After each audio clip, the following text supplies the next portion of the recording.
What's astonishing is that it's so open. Kalau ditanya tentang Afghanistan, di kepala saya negara ini potret negara konflik yang sudah ada sejak lama, terutama setelah tentara Taliban berhasil mendudukinya. Saya penasaran, apakah hanya tentang konflik? Ternyata, Afghanistan punya banyak hal menarik yang penting untuk kita bahas. Tapi perlahan hilang akibat diberangus oleh pasukan Taliban.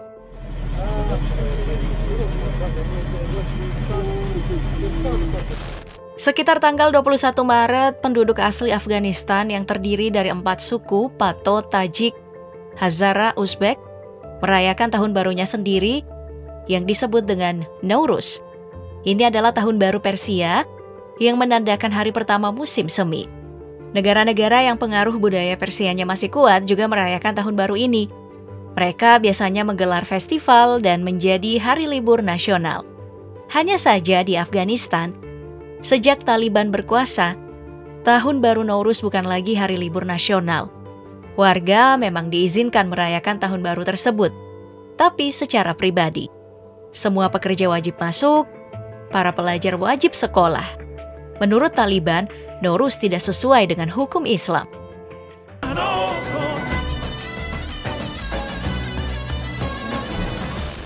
Selain menghapus tahun baru Nowruz, rezim Taliban juga mengeluarkan dekret melarang bendera resmi pemerintah Afghanistan yang diakui secara internasional. Bendera resmi yang diakui internasional adalah bendera 3 warna, hitam, merah, dan hijau, dengan lambang nasional putih di tengahnya. Bendera ini diganti dengan bendera Taliban berwarna putih bertuliskan lafaz syahadat. Itu artinya, Afghanistan sudah 26 kali mengalami perubahan bendera, sejak bendera pertama saat dinasti Hotak didirikan pada tahun 1709. Hal ini membuat Afghanistan merupakan negara dengan bendera nasional terbanyak di dunia.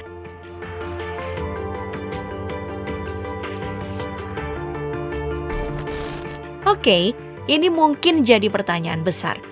Mengapa Afghanistan begitu diburu oleh Rusia, Amerika Serikat, dan Taliban? Sebenarnya jawabannya sederhana. Afghanistan punya kekayaan sumber daya alam yang kabarnya mencapai 43.000 triliun rupiah.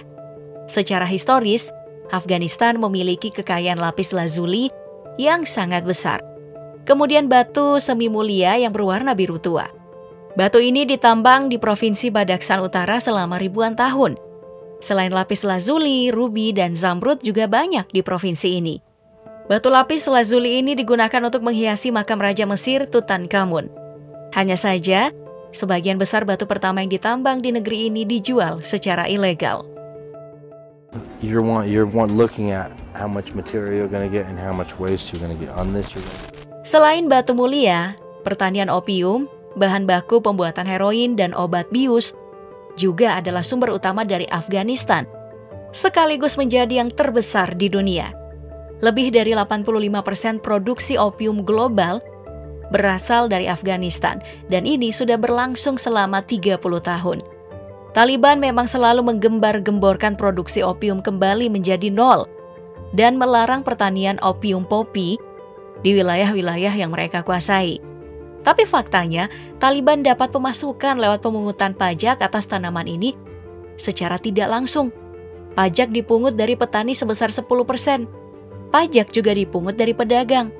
Bahkan klaim Amerika, ada 60% pendapatan Taliban yang berasal dari tanaman opium. This bizarre approach to law enforcement. Memang Afghanistan kaya akan sumber daya alam, tapi punya masalah geografis yang kompleks. Afghanistan terdiri dari pegunungan, dataran tinggi, dan lembah-lembah, sehingga masih banyak dari sumber daya alam yang belum tereksplor. Imbasnya, ekonomi Afghanistan jalan di tempat, bahkan bisa dibilang hancur. Ditambah dengan berkuasanya Taliban yang berakibat pada pembekuan miliaran dolar aset internasional Afghanistan. Masalah iklim juga sama, sangat ekstrim. Suhu bisa sangat panas, bahkan sampai 50 derajat Celcius saat masuk musim panas kering, yang akhirnya air bersih jadi sangat langka.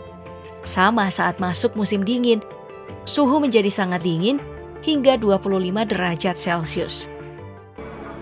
The Taliban's return to power has changed millions of lives, especially. Bicara tentang geografis, ada satu wilayah di Afghanistan yang ternyata tidak pernah dikuasai oleh Taliban, bahkan sampai sekarang, padahal hanyalah sebuah lembah kecil di timur laut ibu kota. Wilayah ini dikenal dengan nama lembah Panjshir. Sudah ada ratusan anggota Taliban dikabarkan tewas dalam pertempuran melawan front anti-Taliban. Pasukannya ini ditakuti Soviet dan disegani Taliban. Selama invasi Soviet di Afghanistan, 7 kali pasukan merahnya berupaya masuk ke kawasan ini, tapi takluk. Abad ke-19, Inggris pernah menduduki Afghanistan. Tapi Panjshir masih perkasa dan tidak tersentuh. Afghanistan memang negara yang sulit ditaklukkan oleh negara adidaya. Amerika Serikat saja harus mengakhiri perang 20 tahunnya dan menarik pulang pasukannya. Boleh dibilang, Afghanistan adalah kuburannya negara adidaya.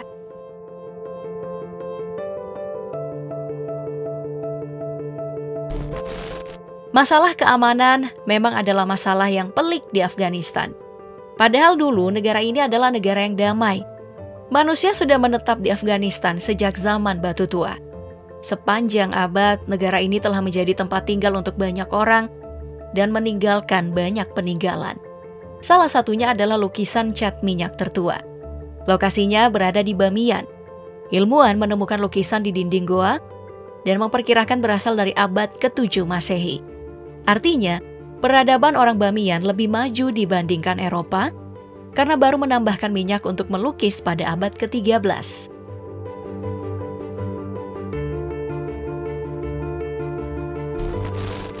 Di Bamiyan juga ada patung Buddha raksasa tertua yang berdiri tegak di tebing lembah Bamiyan sejak abad ke-5 atau abad ke-6.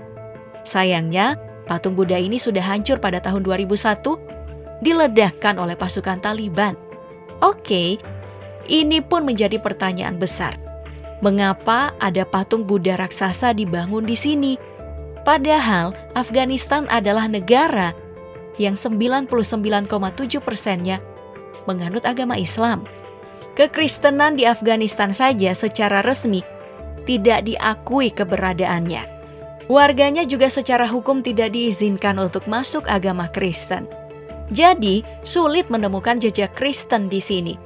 Karena perempuannya saja tetap harus menggunakan hijab meski ia seorang Kristen. Gereja memang ada satu yang terletak di dalam kantong diplomatik. Tapi itu tidak terbuka untuk warga negara setempat. Kalau Kristen saja tidak diakui, kenapa ada patung Buddha berdiri tegak di sini? Jawabannya, karena Baiman pada abad kedua sebelum Masehi adalah salah satu pusat agama Buddha yang besar. Barulah pada abad ke-9, pengaruh Buddha hilang setelah masuknya Islam ke lembah ini.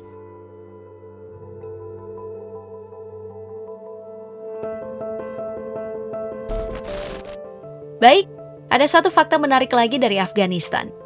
Pernah dengar olahraga buskasi? Olahraga ini bahkan kabarnya pernah diusulkan masuk Olimpiade. Buskasi adalah kompetisi kuda di mana penunggang akan berebut tubuh kambing atau domba mati yang kepalanya sudah dipotong. Para peserta lalu dibagi dalam 2 kelompok penunggang kuda. Tubuh kambing lalu kemudian akan dimasukkan ke dalam sebuah lingkaran. Para penunggang diperbolehkan menjatuhkan lawannya, tapi dengan catatan tidak diperbolehkan untuk memukul. Untuk mengurangi resiko cedera, para peserta biasanya menggunakan pakaian tebal atau pelindung kepala. Selain dapat hadiah yang banyak, olahraga buskasi dulunya dijadikan sebagai alat untuk menjaga semangat pasukan selama berada di medan perang. Olahraga buskasi sudah berusia ratusan tahun. Sayang, olahraga ini terancam punah dan perlahan mulai menghilang di bawah kekuasaan Taliban.